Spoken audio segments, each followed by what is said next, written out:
أعوذ بالله من الشيطان الرجيم. بسم الله الرحمن الرحيم. الذين استجابوا لله والرسول من بعد ما أصابهم القرح للذين أحسنوا منهم واتقوا أجر عظيم.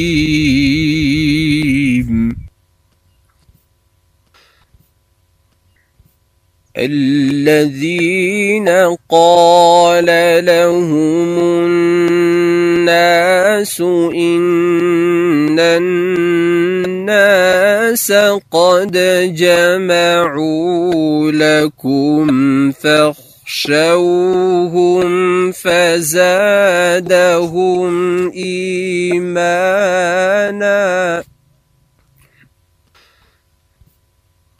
وقالوا حسبنا الله ونعم الوكيل.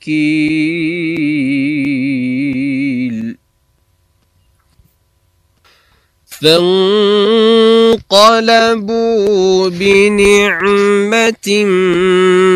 من الله وفضل لم يمسسهم سوء واتبعوا رضوان الله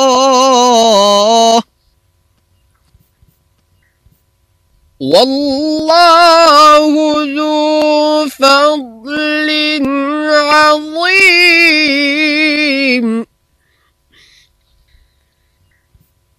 إنما ذلكم الشيطان يخوف أولياءه فلا تخافوهم وخافون إن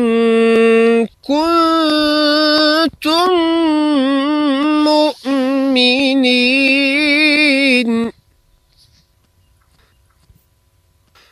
ولا يحزنك الذين يسارعون في الكفر إنهم لن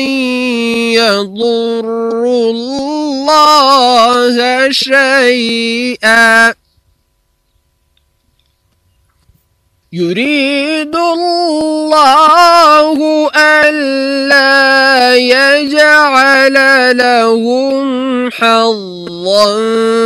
في الآخرة ولهم عذاب عظيم.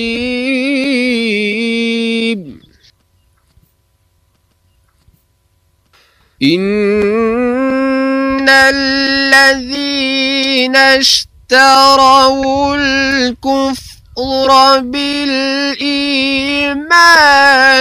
لن يضروا الله شيئا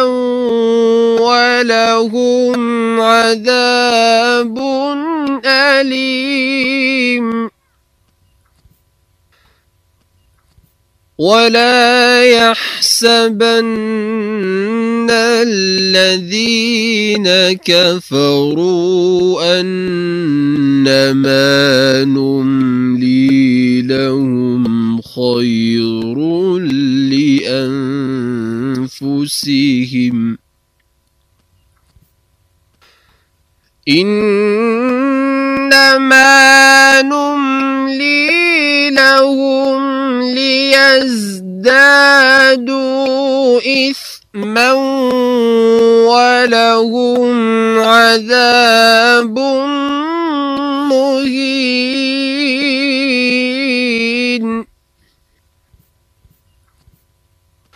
ما كان الله ليذر المؤمنين على ما أنتم عليه حتى يميز الخبيث من الطيب وما كان الله ليطلعكم على الغيب ولكن الله يجتبي من رسله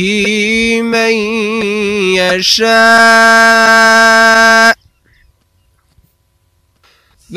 فآمنوا بالله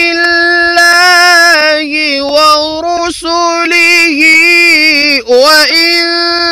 تؤمنوا وتتقوا فلكم أجر عظيم ولا يحسبن الذين يبخلون بما آتاهم الله من فضله هو خيرا لهم بل هو شر لهم سيطوقون ما بخلوا به يوم القيامة ولله ميراث السماوات والأرض والله بما تعملون خبير صدق الله العظيم۔ شروع اللہ کے نام سے جو بڑا مہربان نہایت رحم والا ہے۔ جنہوں نے باوجود زخم کھانے کے اللہ اور رسول کو قبول کیا، جو لوگ ان میں نیکوکار اور پرہیزگار ہیں ان کے لیے بڑا ثواب ہے۔ ان لوگوں سے آ کر بیان کیا کہ کفار نے تمہارے لیے جمع کیا ہے تو ان سے ڈرو، تو ان کا ایمان اور زیادہ ہو گیا اور کہنے لگے ہم کو اللہ کافی ہے اور وہ بہت اچھا کارساز ہے۔ پھر وہ اللہ کی نعمتوں اور اس کے فضل کے ساتھ واپس آئے، ان کو کسی طرح کا ضرر نہ پہنچا اور وہ اللہ کی خوشنودی کے تابع رہے اور اللہ بڑے فضل کا مالک ہے۔ یہ تو شیطان ہے جو اپنے دوستوں سے ڈراتا ہے، تو اگر تم مومن ہو تو ان سے مت ڈرنا اور مجھی سے ڈرتے رہنا، اور جو لوگ کفر میں جلدی کرتے ہیں ان سے غمگین نہ ہونا، یہ اللہ کا کچھ نقصان نہیں کر سکتے۔ اللہ چاہتا ہے کہ آخرت میں ان کو کچھ حصہ نہ دے اور ان کے لیے بڑا عذاب ہے۔ جن لوگوں نے ایمان کے بدلے کفر خریدا وہ اللہ کا کچھ نہیں بگاڑ سکتے اور ان کو دکھ دینے والا عذاب ہوگا۔ اور کافر لوگ یہ نہ خیال کریں کہ ہم جو ان کو مہلت دیے جاتے ہیں تو یہ ان کے حق میں اچھا ہے۔ ہم ان کو مہلت اس لیے دیتے ہیں کہ وہ گناہ میں اور اضافہ کر لیں، آخر کار ان کو ذلیل کرنے والا عذاب ہوگا۔ جب تک اللہ ناپاک کو پاک سے الگ نہ کر دے، مومنوں کو اس حال میں جس میں تم ہو ہرگز نہیں رہنے دے گا، اور اللہ تم کو غیب کی باتوں سے بھی مطلع نہیں کرے گا۔ البتہ اللہ اپنے پیغمبروں میں سے جسے چاہتا ہے انتخاب کر لیتا ہے، تو تم اللہ پر اور اس کے رسولوں پر ایمان لاؤ، اور اگر ایمان لاؤ گے اور پرہیزگاری کرو گے تو تم کو اجر عظیم ملے گا۔ جو لوگ مال میں جو اللہ نے اپنے فضل سے ان کو عطا فرمایا ہے بخل کرتے ہیں، وہ اس بخل کو اپنے حق میں اچھا نہ سمجھیں بلکہ ان کے لیے برا ہے وہ جس مال میں بخل کرتے ہیں، قیامت کے دن اس کا توق بنا کر ان کی گردنوں میں ڈالا جائے گا، اور آسمانوں اور زمین کا وارث اللہ ہی ہے، اور جو عمل تم کرتے ہو اللہ کو معلوم ہے۔ وآخر دعوانا ان الحمد للہ رب العالمین۔ سامعین، آج ہم نے پارہ نمبر 4 میں سورہ آل عمران کی آیات مبارکہ 172 تا 180 کی تلاوت و ترجمہ سننے کی سعادت حاصل کی۔ تلاوت کلام حق کا شرف حاصل کر رہے تھے قاری محمد ایوب وزیر۔ دعا ہے کہ اللہ تعالی ہمیں تلاوت قرآن اور اس کی تعلیمات کو سمجھ کر ان پر عمل کرنے کی توفیق عطا فرمائے۔ اللہم صلی علی محمد، اللہم صلی علی محمد وعلی آلہ وصحبہ وسلم۔ اللہم صلی علی محمد، اللہم صلی علی محمد وعلی آلہ وصحبہ وسلم۔ اللہم صلی علی محمد، اللہم صلی علی محمد وعلی آلہ وصحبہ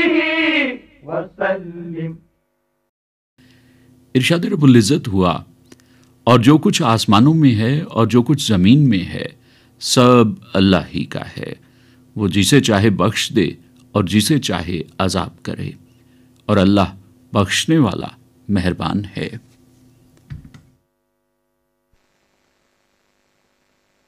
اللہم حبب الینا الایمان وزینہ فی قلوبنا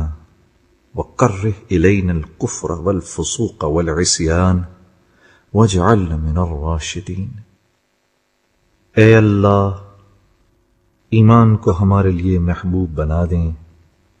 اور اس کو ہمارے دلوں میں مزین فرما دیں۔ کفر، گناہ اور نافرمانی سے ہم کو کراہیت عطا فرما دیں اور ہم کو کامیاب لوگوں میں شامل فرما دیں۔ میرا دل بدل دے، میرا دل بدل دے، میرا دل بدل دے، میرا دل بدل دے، میرا دل بدل دے، میرا دل بدل دے، میرا دل بدل دے، میرا دل بدل دے۔ میرا غفلت میں ڈوبا دل بدل دے، میرا غفلت میں ڈوبا دل بدل دے۔ ہوا و حرص والا دل بدل دے، میرا غفلت میں ڈوبا دل بدل دے۔ خدایا فضل فرما دل بدل دے، خدایا فضل فرما دل بدل دے۔ بدل دے دل کی دنیا دل بدل دے، میرا غفلت میں ڈوبا دل بدل دے۔ گناہگاری میں کب تک عمر کاٹوں،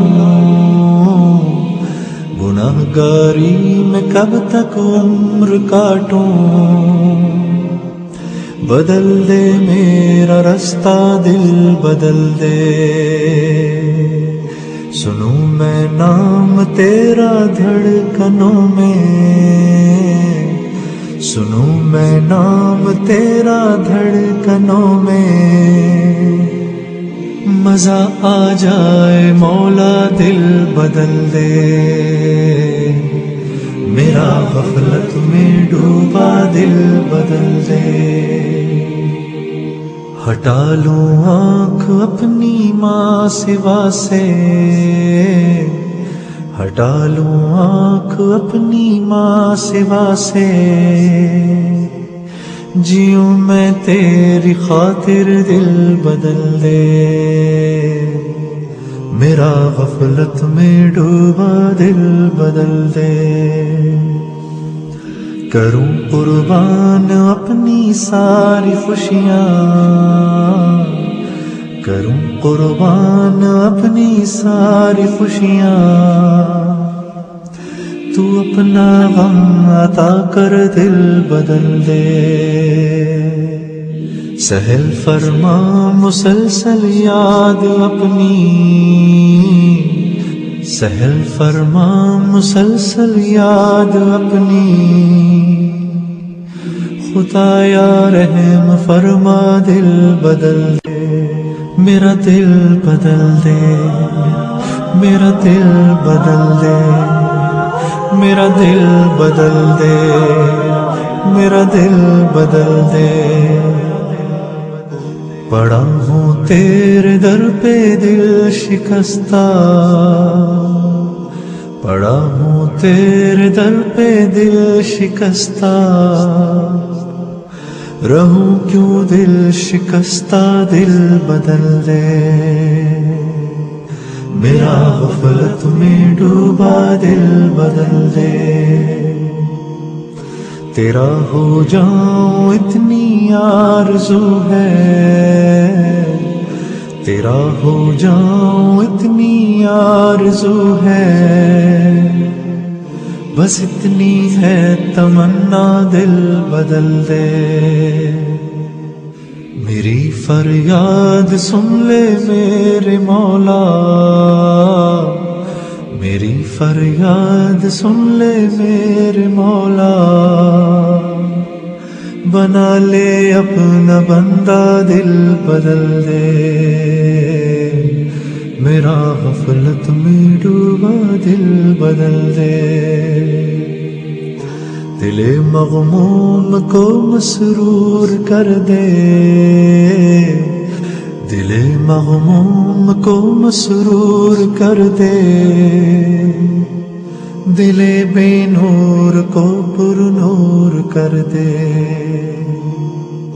میرا ظاہر سور جائے الہی، میرا ظاہر سور جائے الہی، میرے باطن کی ظلمت دور کر دے، میرا غفلت میں ڈوبا دل بدل دے، میں وحدت پلا مخمور کر دے، میں وحدت پلا مخمور کر دے، محبت کے نشے میں چور کر دے، میرا غفلت میں ڈوبا دل بدل دے، میرا غفلت میں ڈوبا دل بدل دے۔ حمد باری تعالی سامعین نبی ہم سننے کی سعادت حاصل کر رہے تھے، گلہائے عقیدت پیش کر رہے تھے جنید جمشید۔ درس حدیث، آئیے سامعین تقاریر کا سلسلہ سنتے ہیں، مقرر ہیں علامہ انوار الحق مجاہد۔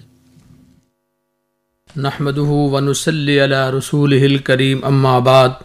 بسم اللہ الرحمن الرحیم۔ عن ابی ہریرہ رضی اللہ عنہ قال قال رسول اللہ صلی اللہ علیہ وسلم ایھا الناس ان اللہ طیب ولا یقبل الا طیبا۔ سیدنا حضرت ابو ہریرہ رضی اللہ تعالیٰ عنہ سے روایت ہے کہ سید کائنات فخر موجودات حضرت محمد الرسول اللہ صلی اللہ علیہ وسلم نے فرمایا کہ اللہ رب العزت صرف پاکیزہ مال ہی قبول فرماتا ہے۔ اللہ تبارک و تعالی نے حضرات انبیاء علیہ السلام کو،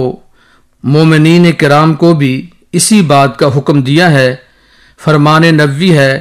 یا ایھا الرسل کلوا من الطیبات واعملوا صالحا، اے میرے بھیجے ہوئے رسولو،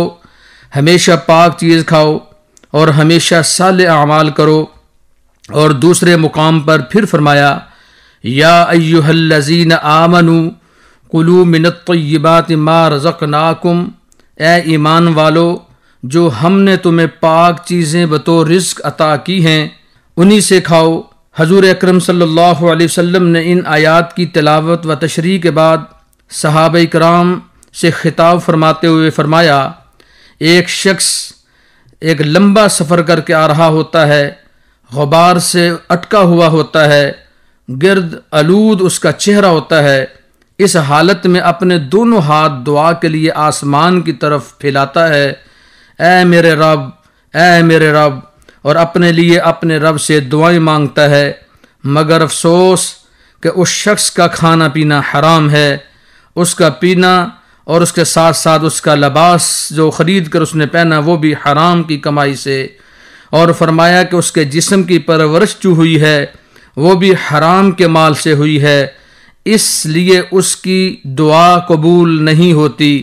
اور کائنات کے عظیم نبی حضرت محمد الرسول اللہ صلی اللہ علیہ وسلم نے رزق حلال کمانے اور رزق حلال کھانے کی اہمیت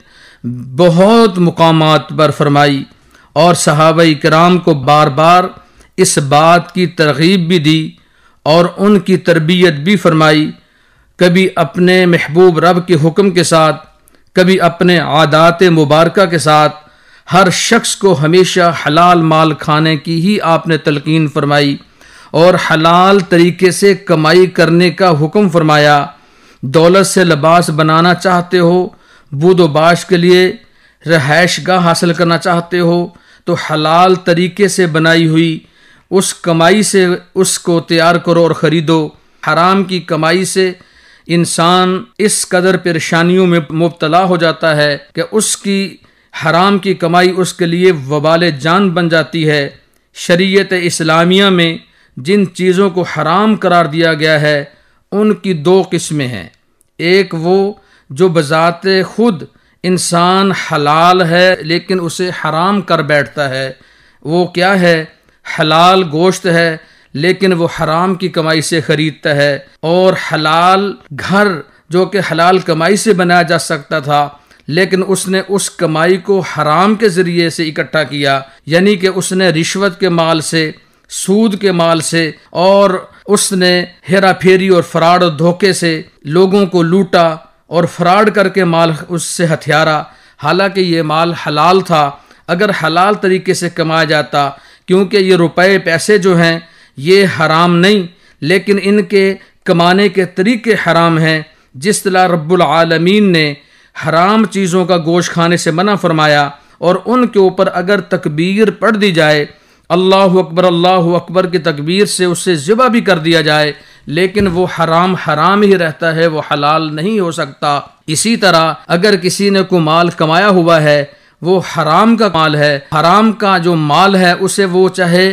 ماشاء اللہ کر کے کھا لے، چاہے وہ بسم اللہ پڑھ کے کھائے، جو حرام ہے وہ حرام ہی رہے گا۔ دوسری قسم حرام کی وہ ہے کہ جو چیزیں حلال ہوتی ہیں مگر انسان ان کو اپنے اعمال سے حرام کر بیٹھتا ہے۔ حضرت علی رضی اللہ تعالیٰ نے ایک مرتبہ سفر پر تھے، انہوں نے ایک غلام کو اپنی سواری پکڑائی کہ میں 2 نفر پڑھ لوں، اور جس وقت واپس آئے تو آپ کے ہاتھ میں 2 درم تھے، لیکن وہ درم جو تھے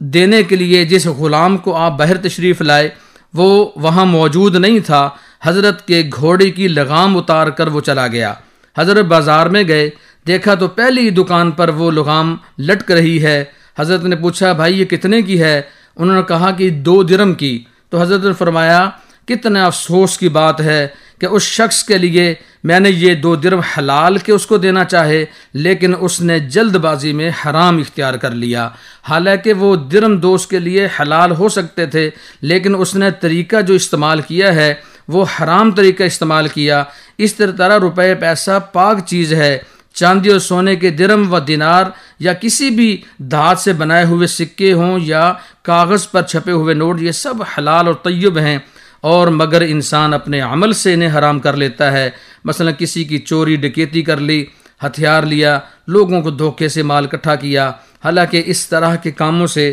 اللہ اور اس کے رسول نے سختی سے منع فرمایا ہے۔ حضور اکرم صلی اللہ علیہ وسلم نے بارہا مرتبہ صحابہ کرام کو یہی تلقین فرمائی کہ کم کھا لو، اچھے گھر نہیں رہ سکتے، کچے گھر میں رہ لیں، لیکن حرام کی طرف ایک سیکنڈ کے لیے بھی اپنے چہرے کو مت لگائیں۔ اس شخص سے اپنے عمل کے ذریعے اس کو حرام کرنے کی کوشش نہ کریں۔ فرمان کا مفہوم یہ ہے کہ ہمیشہ حلال کمائی کریں، حلال پہنیں، حلال کھائیں، حلال سے مکان بنائیں، حلال کی کمائی سے اپنے بچوں کی پرورش کریں، اسی میں خیر و برکت ہے۔ حرام کے مال سے گھر میں اور چہرے میں اللہ رب العزت کی طرف سے روحانیت اور نورانیت ختم ہو جاتی ہے، پورے جسم پر انسان کے اوپر نحوست پھیل جاتی ہے۔ سب سے بڑا نقصان جو فرمایا گیا وہ ہے ایسے شخص کی دعا قبول نہیں ہوتی۔ ہر شخص جانتا ہے کہ اللہ رب العزت رحمتوں اور عنایتوں کے بغیر کوئی زندہ نہیں رہ سکتا،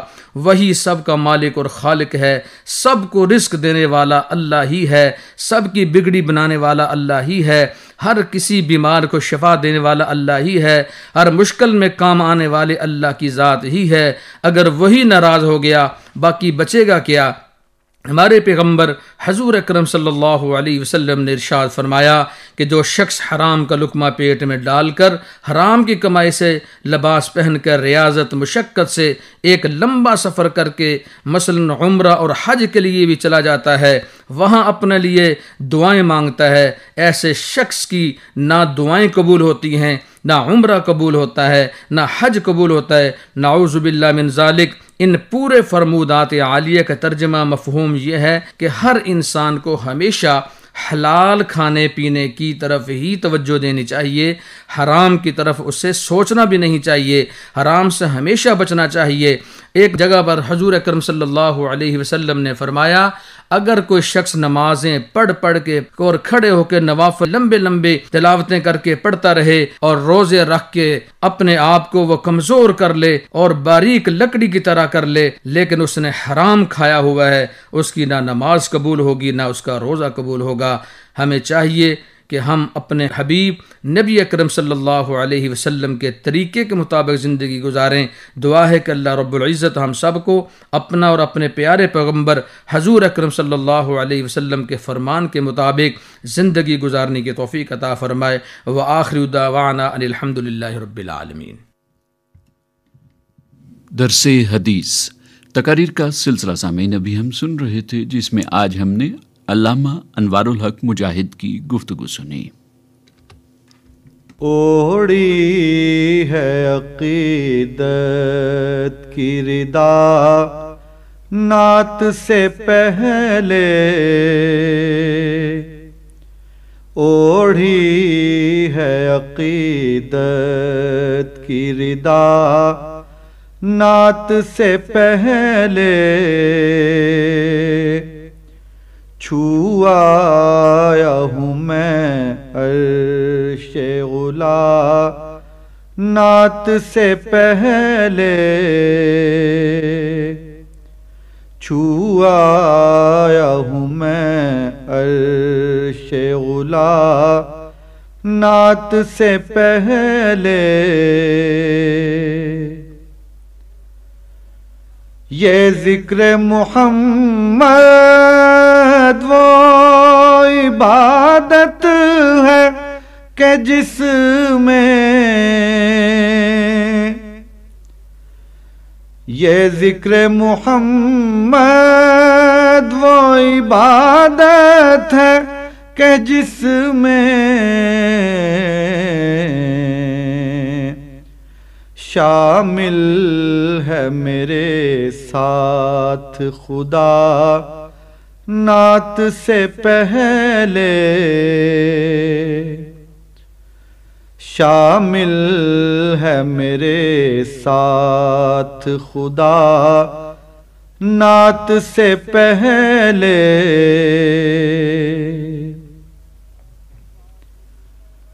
واجب ہے ہر ایک چیز پہ تعظیم محمد، واجب ہے ہر ایک چیز پہ تعظیم محمد،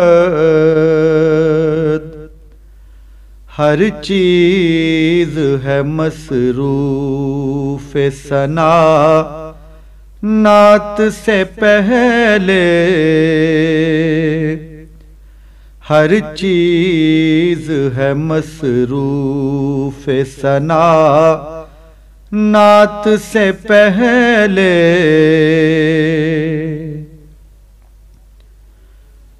مقبول ہوئی آپ کے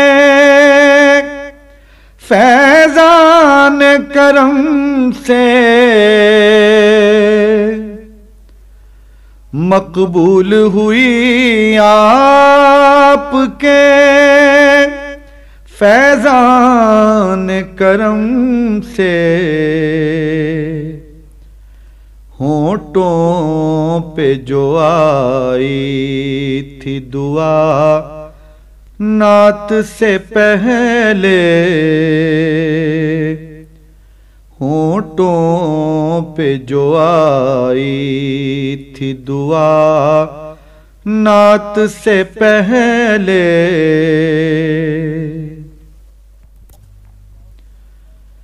روشن ہے میری سوچ کا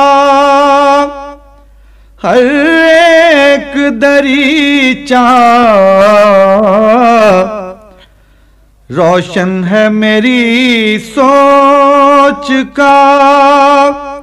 ہر ایک دریچہ،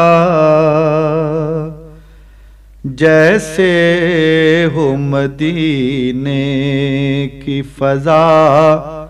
نعت سے پہلے، جیسے ہو مدینے کی فضا نعت سے پہلے، اوڑھی ہے عقیدت کی ردا نعت سے پہلے، چھو آیا ہوں میں عرش علا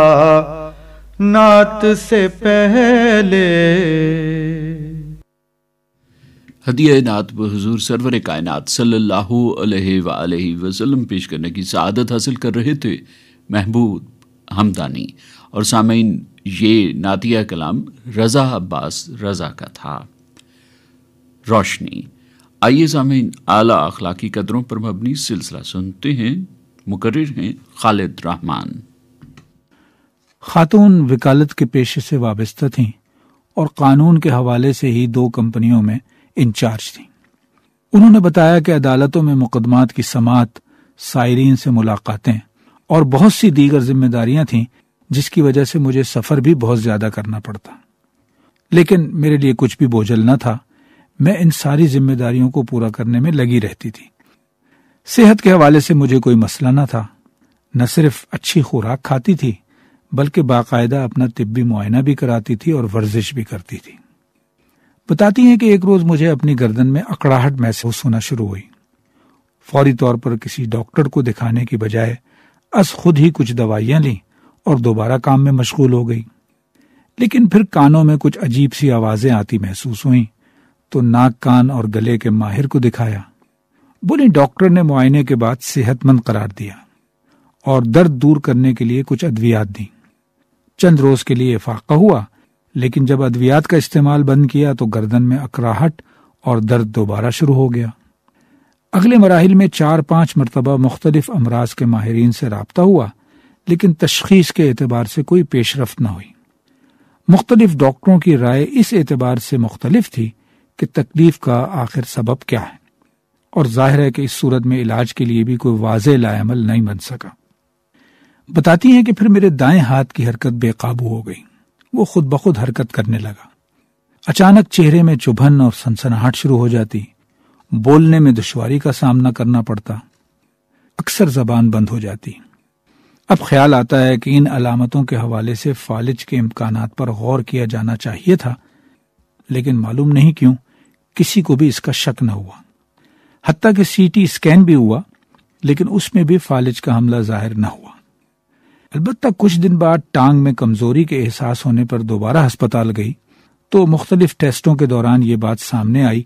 کہ فالج کی ایک خاص قسم کا حملہ ہوا ہے جس میں دماغ تک خون کی رسائی میں عارضی طور پر رکاوٹ آ جاتی ہے۔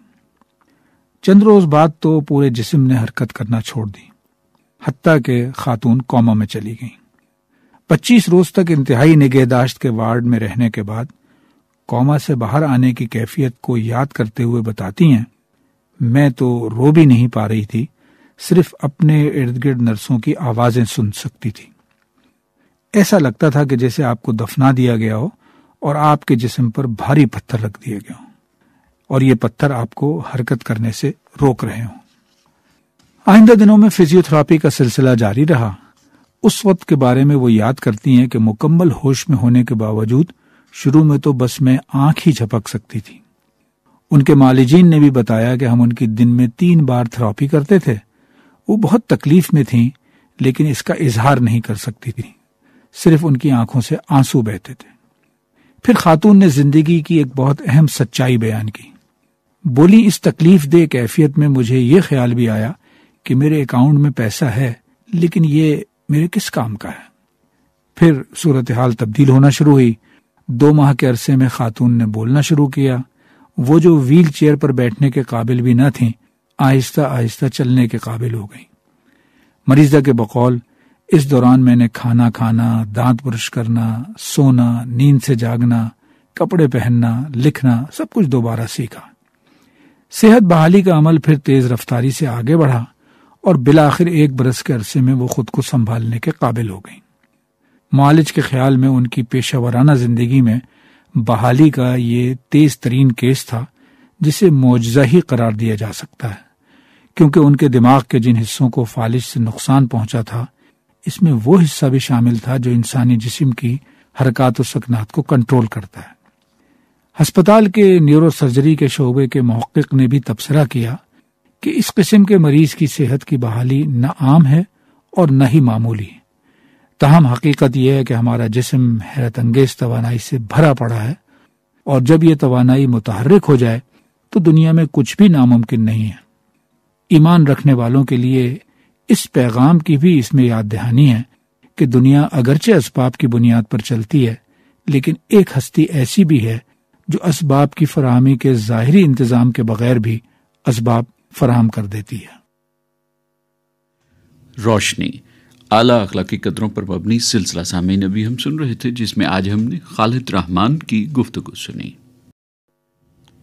نبی کریم صلی اللہ علیہ وآلہ وسلم نے ارشاد فرمایا، دانائی کی بات مومن کی گمشودہ دولت ہے، جہاں بھی ملے اس کو حاصل کر لے کہ وہی اس کا زیادہ حقدار ہے۔ بسد یقین و بسد اعتبار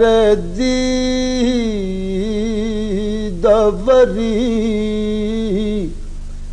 بسد یقین و بسد اعتبار دیدوری،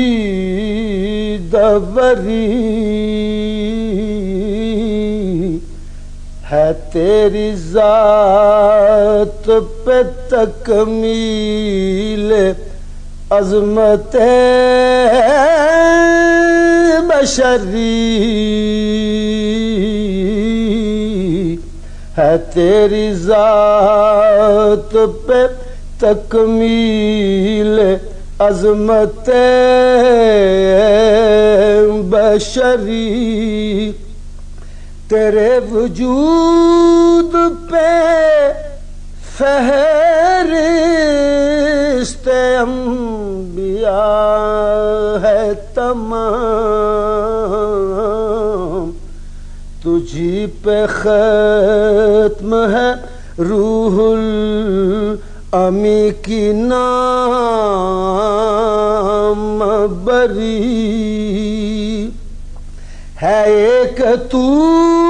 ہی تو نباز رحمت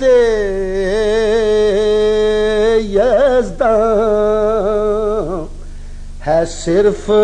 تجھ پہ مدار شفاعت بشری میرے کریم مجھے ہے تیرا کرم درکار میرے مسیح مجھے ہے تلاش چارگری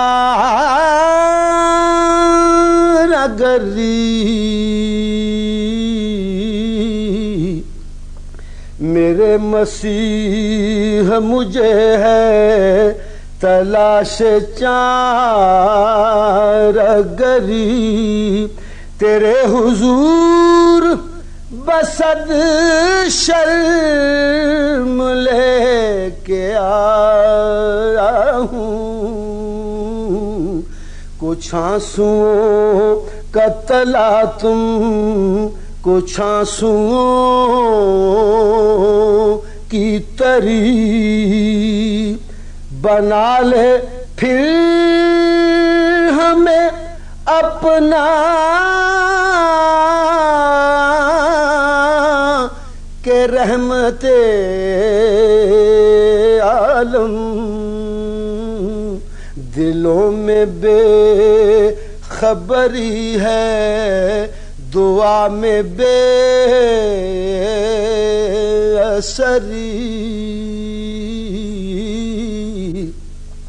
دلوں میں بے خبری ہے دعا میں بے اثری ہے تیری ذات پہ تکمیل عظمت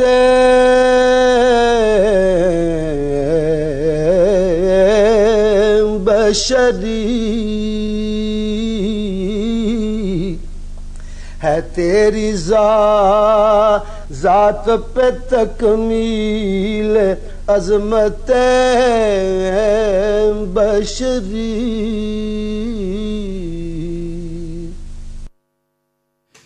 گلہائے عقیدت پہ حضور سرور کائنات صلی اللہ علیہ وآلہ وسلم پیش کرنے کی سعادت حاصل کر رہے تھے محمد اعظم چشتی. یہ نعتیہ کلام احسان دانش کا تھا. آپ نے پوچھا ہے. آئیے سامعین سلسلہ سنتے ہیں جس میں آپ کے دینی اور سماجی مسائل کے حوالے سے پوچھے گئے سوالات کے جوابات قرآن و سنت کی روشنی میں دے رہی ہیں ڈاکٹر حبیب الرحمان عاصم. بسم اللہ الرحمن الرحیم. یہ خط ہمیں تلا گنگ سے جناب حاجی محمد اسلم صاحب نے لکھا ہے. سب سے پہلے انہوں نے اس پروگرام کے حوالے سے جہاں تعریفی کلمات کہے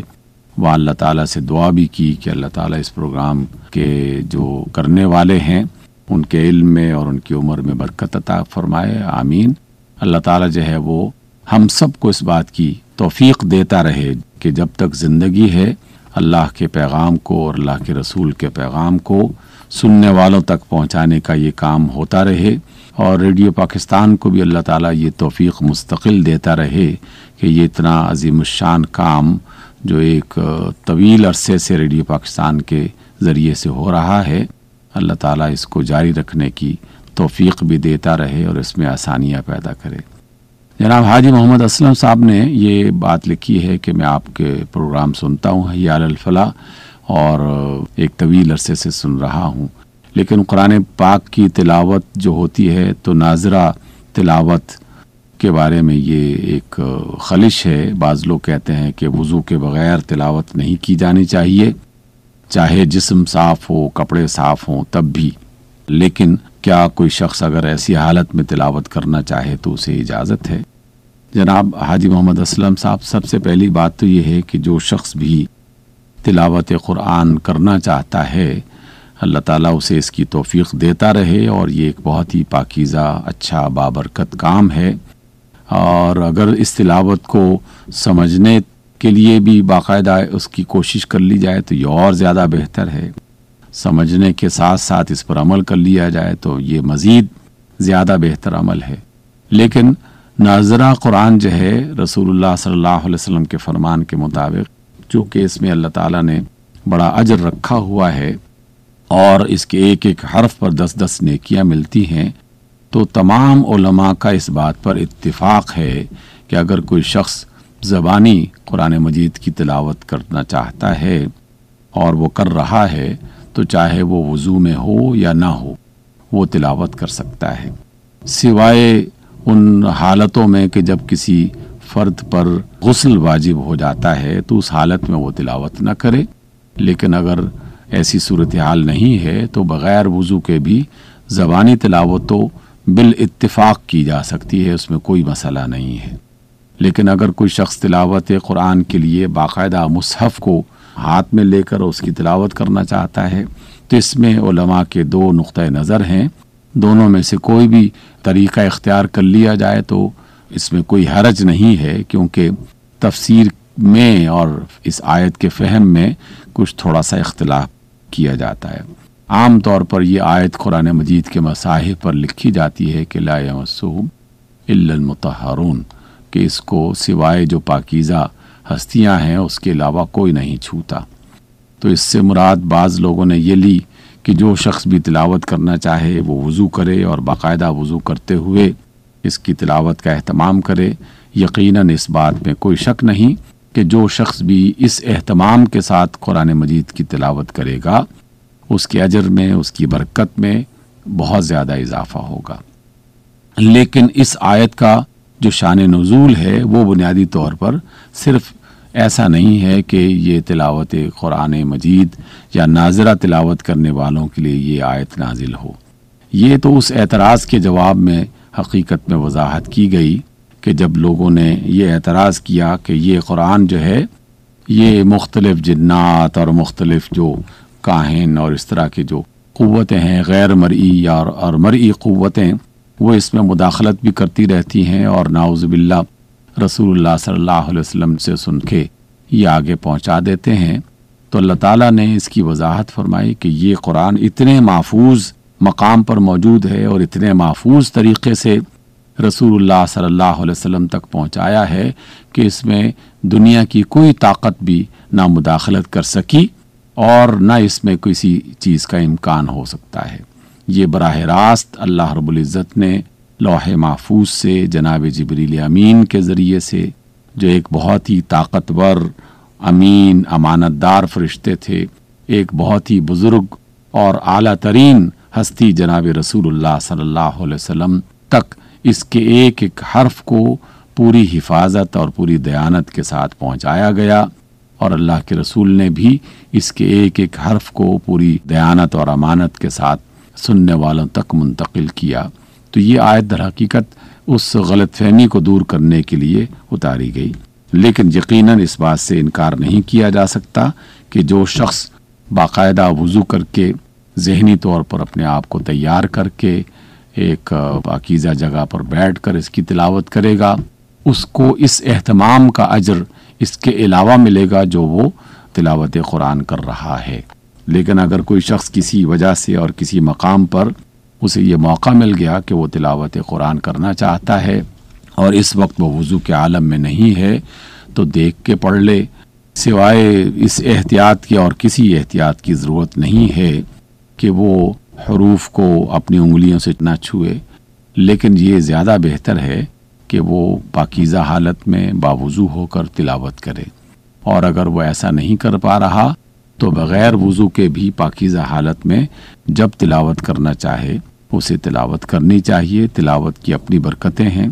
اور قرآن مجید تو ہے ہی پڑھنے کے لیے، اور پڑھنے کے بعد اس سے رہنمائی لینے کے لیے۔ جس کتاب کو رہنمائی کے لیے بھیجا گیا ہے اس کو جتنا آسان طریقے سے لوگوں تک پہنچانے کا ذریعہ بنایا جائے اتنا زیادہ بہتر ہے۔ اس میں ایسی پابندیاں نہ لگائی جائیں کہ جس کا شریعت کے ساتھ اس طرح کا تعلق نہیں ہے جس طرح اللہ تعالیٰ نے اور اللہ کے رسول نے کچھ چیزوں کو حرام اور کچھ چیزوں کی ممانعت کا ذکر کر دیا، تو یہ ان میں سے نہیں ہے۔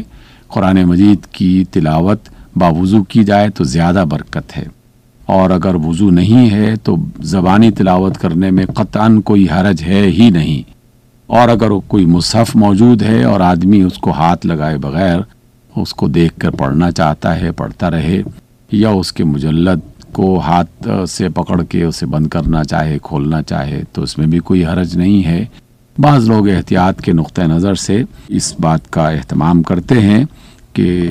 اگر کہیں وضو خطا ہو گیا تو پھر اس میں وہ تلاوت کرتی نہیں ہے، لیکن اس میں ایک نقصان یہ ہوتا ہے کہ بعض اوقات تلاوت کرنے کو جی چاہ رہا ہے اور اس وقت وہ وضو کرنے کی حالت میں بھی نہیں ہے، نہ وہاں پر سہولت موجود ہے، لیکن کوئی ایک آیت پڑھنے کی ضرورت پڑ گئی یا چند آیات کا مطالعہ کرنے کی ضرورت پڑ گئی تو آدمی اس پریشانی میں مبتلا رہے کہ میں اسے پڑھوں کہ نہ پڑھوں، تو یقیناً اس کے بارے میں علماء کا ایک گروہ کا یہ فتویٰ ہے، ان کا یہ خیال ہے کہ وہ تلاوت قرآن کے اس موقع کو ضائع نہ کرے، اس کو کر سکتا ہے اور اسے پڑھ سکتا ہے۔ آپ نے پوچھا ہے سامعین، سلسلہ بھی ہم سن رہے تھے جس میں آپ کے دینی اور سماجی مسائل کے حوالے سے پوچھے گئے سوالات کے جوابات قرآن و سنت کی روشنی میں دے رہے تھے ڈاکٹر حبیب الرحمان عاصم۔ سامعین، آپ اپنے دینی اور سماجی مسائل کا حل جان سکتے ہیں، اس کے لیے آپ اپنے سوالات بذریعہ ہمیں بذریعہ خط بھیجیے، اور خط لکھنے کے لیے ہمارا پتہ ہے انچارج پروگرام حیا علی الفلاح، معرفت اسٹیشن ڈائریکٹر، ریڈیو پاکستان، اسلام آباد۔ قرآن حکیم اور ہماری زندگی، آئیے سلسلہ سنتے ہیں جس میں آج ہم سورہ اعراف کی آیات مبارکہ 136 اور 137 میں بیان مضامین کے حوالے سے گفتگو سن رہے ہیں۔ مقرر ہیں ڈاکٹر اکرام الحق۔ نحمده ونصلي على رسوله الكريم وعلى آله وصحبه أجمعين۔ أعوذ بالله من الشيطان الرجيم، بسم الله الرحمن الرحيم۔ فانتقمنا منهم فأغرقناهم في اليم بأنهم كذبوا بآياتنا وكانوا عنها غافلين، وأورثنا القوم الذين كانوا يستضعفون مشارق الأرض ومغاربها التي باركنا فيها، وتمت كلمة ربك الحسنى على بني إسرائيل بما صبروا، ودمرنا ما كان يصنع فرعون وقومه وما كانوا يعرشون۔ صدق اللہ العظیم۔ سامعین محترم، آپ نے سورہ اعراف کی آیت نمبر 136 تا 137 کی تلاوت سماعت فرمائی۔ اب اس کا ترجمہ سماعت فرمائیے۔ تو ہم نے ان سے بدلہ لیا اور انہیں دریا میں ڈبو دیا، اس لیے کہ وہ ہماری آیتوں کو جھٹلاتے اور ان سے لاپرواہی اختیار کرتے تھے، اور جو لوگ کمزور سمجھے جاتے تھے ان کو ہم نے اس زمین کے مشرق و مغرب کا وارث کر دیا جس میں ہم نے برکت دی تھی، اور بنی اسرائیل کے بارے میں ان کے صبر کی وجہ سے تمہارے رب کا فرمان عالی شان پورا ہوا، اور فرعون اور اس کی قوم جو کچھ بناتے رہے اور جو کچھ چھتریوں پر چڑھاتے رہے سب کو ہم نے تباہ کر دیا۔ انتقمنا کا معنی ہے ہم نے بدلہ لیا، اغرقنا ہم نے غرق کر دیا، الیم کا معنی ہے دریا، سمندر کو بھی کہہ دیتے ہیں، غافلینا غافل بے پرواہ، اورثنا ہم نے وارث بنایا، یستضعفون کمزور سمجھے جاتے تھے، بارکنا ہم نے برکت دی، صبروا انہوں نے صبر کیا، دمرنا ہم نے تباہ کر دیا، یعرشون وہ چھتریوں پر چڑھاتے تھے۔ قوم فرعون کا ذکر چل رہا ہے کہ اللہ تعالیٰ نے انہیں بہت سی نعمتوں سے نوازا تھا۔ مصر کی زمین زرخیز تھی، طرح طرح کے غلے اور پھل تھے، ہر قسم کے پانی کی وافر مقدار تھی، دریا اور سمندر کے کنارے محلات بنے ہوئے تھے۔ قوم فرعون ذہین اور ترقی یافتہ قوم تھی، انہوں نے اپنے مردوں کو صدیوں تک محفوظ رکھنے کے لیے حنوط کرنے کا طریقہ ایجاد کر لیا تھا۔ اللہ تعالیٰ نے قرآن مجید میں فرعون کی لاش کو باقی رکھنے کا ذکر فرمایا ہے۔ اس سے ایک باریک نقطہ معلوم ہوتا ہے کہ اللہ تعالیٰ محض اپنے حکم کن سے بھی فرعون کی لاش کو محفوظ رکھ سکتے تھے، مگر انہوں نے اہل مصر کو ایک خاص سائنسی عمل سجھا دیا تھا جس کی بنا پر وہ اپنی لاشوں کو محفوظ بنایا کرتے تھے۔ مصر میں آج بھی ایک بہت بڑا عجائب گھر ہے جس میں 20 مردوں اور عورتوں کی لاشیں زمانہ قدیم سے محفوظ پڑی ہیں۔ صرف یہی نہیں بلکہ پرندوں کے اجسام بھی محفوظ ہیں۔ وہاں وہ مشینیں بھی محفوظ ہیں جو لاشیں محفوظ کرنے کا کیمیائی عمل کرنے کے لیے استعمال کی جاتی تھیں۔ مصر کے بڑے بڑے اہرام دراصل وہ مقبرے ہیں جو وہاں کے بادشاہوں نے اپنے لیے تیار کرائے تھے اور آج تک دنیا کے عجائبات میں شمار ہوتے ہیں۔ طاقتور اور ترقی یافتہ قوم فرعون نے موسیٰ علیہ السلام کی نافرمانی پر ظلم کیا۔ موسیٰ علیہ السلام اور ہارون علیہ السلام نے دین کی طرف دعوت دی تو اسے ٹھکرا دیا۔ ان کے ساتھ جادوگروں کے مقابلے کرائے اور انہیں ختم کرنے کی لگاتار کوششیں کی۔ موسیٰ علیہ السلام کی طرف سے دعوت دینے کے ساتھ ساتھ انہیں قسم قسم کے معجزات بھی دکھائے گئے، مگر ان کی سرکشی رکنے کا نام نہیں لیتی تھی۔ اللہ تعالیٰ نے ان کی اصلاح کے لیے مختلف زمانوں میں ان پر کئی آزمائشیں بھی بھیجیں جنہیں قرآن مجید نے رجز کے لفظ سے یاد فرمایا ہے۔ ان پر جب بھی کوئی آزمائش آتی تو نبی علیہ السلام کی اطاعت کا عہد کرتے، مگر جو ہی مصیبت ٹل جاتی پہلے سے بڑھ کر معصیت کرنے لگتے۔ اللہ تعالیٰ نے ان پر قحط سالی کا عذاب بھیجا، فصلوں اور میووں کا نقصان ہوا، ٹڈیوں نے سرسبز و شاداب باغات کو اجاڑ دیا اور زلزلوں نے شاندار عمارتیں ڈھا دیں، مگر جو ہی کسی مصیبت کے بعد اللہ تعالیٰ کی طرف سے اصلاح کا وقفہ ملتا، یہ لوگ نافرمانی اور سرکشی کا کوئی نیا طریقہ تلاش کر لیتے۔ جب یہ لوگ مدت دراز تک فساد ہی فساد کرتے رہے اور چھوٹی موٹی آزمائشیں بھی انہیں رائے راست پر نہ لا سکیں تو انہیں اللہ تعالیٰ نے بڑی سزا یہ دی کہ انہیں سمندر میں غرق کر دیا، اور اسی سمندر سے موسیٰ علیہ السلام اور بنی اسرائیل کو نکل جانے کا راستہ دیا۔ اس کی وجہ اللہ تعالیٰ نے یہ بتائی کہ انہوں نے ہماری آیات کو جھٹلایا بھی اور انہیں ناقابل توجہ سمجھ کر ان کا استخفاف بھی کیا۔ اللہ تعالیٰ کا نظام قدرت ہے کہ انسان کو خوب نعمتیں دیتے ہیں، مگر جب کوئی قوم نعمتوں کو اللہ تعالیٰ کی عطا کی بجائے اپنا کمال سمجھ لیتی ہے، اس کی بنا پر تکبر میں مبتلا ہو جاتی ہے اور اللہ تعالیٰ کی تعلیمات کو ٹھکرا دیتی ہے، تو اللہ تعالیٰ اس کو سنبھلنے کا موقع دینے کے لیے آزمائشیں بھیجتے ہیں، اور اگر اس کے باوجود وہ قوم باز نہ آئے تو پھر اللہ تعالیٰ اس قوم کو ختم کر کے اس کی جگہ دوسری قوم لے آتے ہیں۔ یہی قوم فرعون کے ساتھ ہوا کہ بالآخر انہیں سمندر میں ڈبو کر ان کی جگہ بنی اسرائیل کو وارث بنا دیا۔ قوم فرعون کا نشان مٹ گیا اور بنی اسرائیل جنہیں اللہ تعالیٰ نے ان کے ظلم و ستم سے نجات دی تھی، وہ حضرت موسیٰ کی چند نسلوں کے بعد حضرت داؤد اور حضرت سلیمان کے زمانے میں اطراف مصر میں یعنی شام اور فلسطین پر قابض ہو گئے۔ ان کو اللہ تعالیٰ نے بے چارگی کی زندگی کے بعد اس لیے ترقی دی کہ انہوں نے قوم فرعون کے مظالم پر صبر کیا اور انبیاء کی فرما برداری پر ثابت قدم رہے۔ اگر دور جدید کی سائنسی اصطلاح میں اللہ تعالیٰ کے ارشاد وَتَمَّتْ كَلِمَةُ رَبِّكَ الْحُسْنَى عَلَى بَنِي إِسْرَائِيلَ بِمَا صَبَرُوا کا یہ مطلب لیا جائے کہ بنی اسرائیل اس وقت اللہ تعالیٰ کے بنائے ہوئے قانون فطرت پر پورے اترے تو فطرت کی نعمتیں ان کے حصے میں آئیں، اور قوم فرعون نے اللہ تعالیٰ کے قانون فطرت کی نافرمانی کی تو ان کے پاس جو کچھ تھا وہ بھی تباہ و برباد ہو گیا اور وہ خود بھی سمندر میں ڈوب گئے۔ پھر بنی اسرائیل کو اللہ تعالیٰ نے ایسی برکت دی کہ وہاں کے پھل، میوے اور کھیتی بڑے زوروں پر ہونے لگی۔ یہ علاقہ آج بھی نہایت سرسبز و شاداب، خوش منظر اور زرخیز ہے۔ یہ علاقہ روحانی طور پر بھی بابرکت ہے اور بہت سے انبیاء کا مسکن اور مدفن ہے۔ وما علینا الا البلاغ المبین۔ قرآن حکیم اور ہماری زندگی سلسلہ سامعین ابھی ہم سن رہے تھے جس میں آج ہم نے سورہ اعراف کی آیات مبارکہ 136 اور 137 میں بیان مضامین کے حوالے سے ڈاکٹر اکرام الحق کی گفتگو سنی۔ دربار نبی کے جلووں کی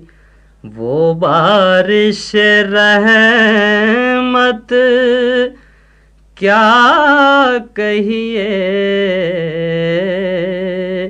دربار نبی کے جلووں کی، وہ بارش رحمت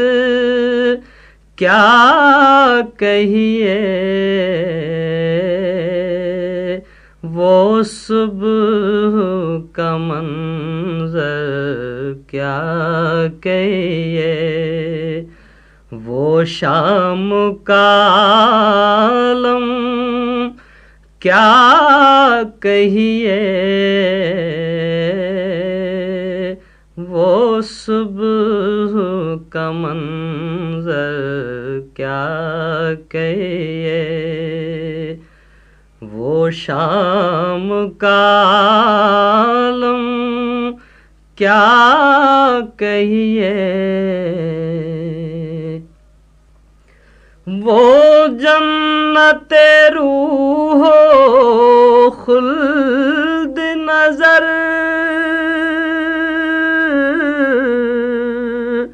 وہ سوز و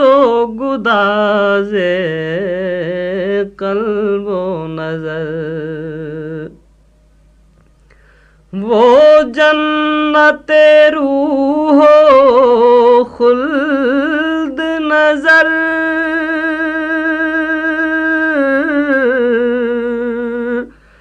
وہ سوز و گداز قلب و نظر، وہ رازیت ہر صلی علی، وہ نور مجسم کیا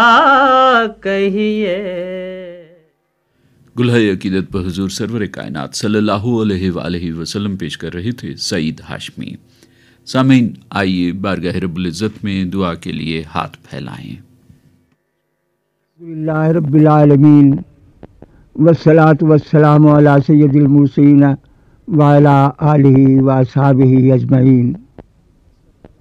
الہ العالمین رب العالمین، تو ہر شے سے بے نیاز ہے اور ہر چیز تیری نیاز مند ہے، تو غنی ہے اور کل جہان تیرا محتاج ہے، تجھے تیری بے نیازی اور غنا کا واسطہ، ہمیں اپنے سوا کسی کا محتاج نہ بنا، تو ہماری تمام ضرورتوں اور حاجتوں کا کفیل بن جا۔ ربنا آتنا فی الدنیا حسنۃ وفی الآخرۃ حسنۃ وقنا عذاب النار، اے ہمارے رب ہمیں دنیا میں بھلائی عطا فرما اور آخرت میں بھی بھلائی عطا فرما، اور ہمیں جہنم کے عذاب سے بچا۔ اے ہمارے رب ہمیں ان راستوں پر چلا جن پر چل کر ہمیں دنیا اور آخرت میں کامیابی و کامرانی حاصل ہو۔ اے ہمارے رب تو نے محض اپنے کرم سے مسلمانوں کی پناہ گاہ پاکستان کو بنایا ہے، تو ہی اس کی حفاظت فرما، اسے استحکام عطا فرما، اسے تمام زمینی اور آسمانی آفتوں اور بلاؤں سے محفوظ رکھ۔ مولا پاکستان کو اسلام کی نشت ثانیہ کا مرکز بنا دے۔ اے ہمارے رب ہمیں توفیق عطا فرما کہ ہم ملک و ملت کی خاطر جان و مال کی قربانی دینے سے کبھی دریغ نہ کریں، اور ہم سے کوئی ایسی حرکت سرزد نہ ہو جس سے ملک و ملت کے مفاد کو کسی طرح کا کوئی نقصان پہنچے۔ اے ہمارے رب ہمیں خود غرضی، مفاد پرستی، افتراء پردازی اور منافقت کی لعنتوں سے بچا۔ ہمیں ان لوگوں کے راستوں پر چلا جنہیں تو نے اپنی نعمتوں سے نوازا ہے۔ مولا تمام دنیا کے مسلمانوں کے درمیان محبت و اخوت کے رشتے کو مضبوط بنا کہ ہم ایک دوسرے کے ساتھ